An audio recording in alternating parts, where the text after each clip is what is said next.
World War. If people are happy, if people are enjoying, nobody can drag them into a war.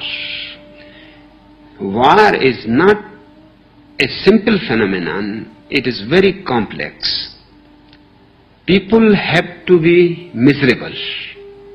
People have to be in suffering. People have to be sexually repressed. People have to be in every possible way humiliated by poverty, by hunger.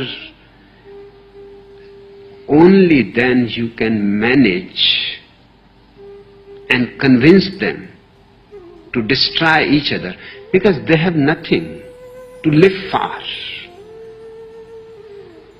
Karl Marx has a beautiful statement in his Communist Manifesto. I don't agree with his communism, but the sentence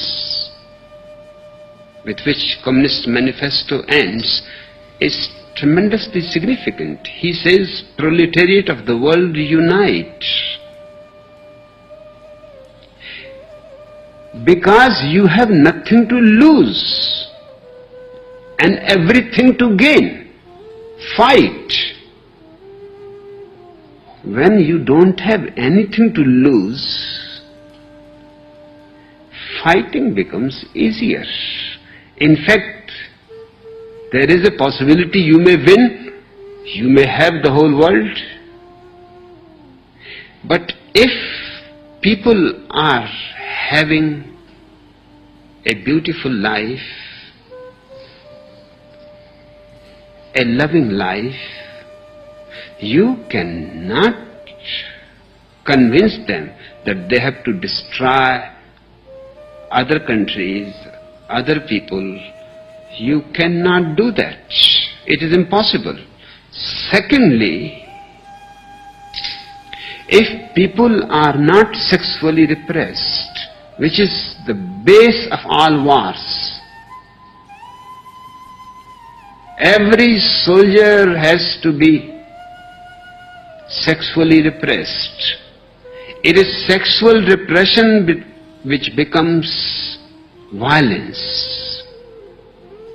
The soldiers and the monks in the monasteries are not in different boats, and both have been calamities to humanity. The monks had been going on crusades, killing in the name of religion, and the soldiers in the name of nation, in the name of culture. But the basic thing is that if they both are allowed to live their sexual life in a relaxed way, the monk will forget all about the Catholic Church and the Polak Pope, and he will say, "Let them go to hell, I am not going for crusade." He has a girlfriend and every moment is so beautiful. You cannot send my people to fight for anything. They will say no, because they are enjoying every moment so much. Why they should disturb their life and other people's life?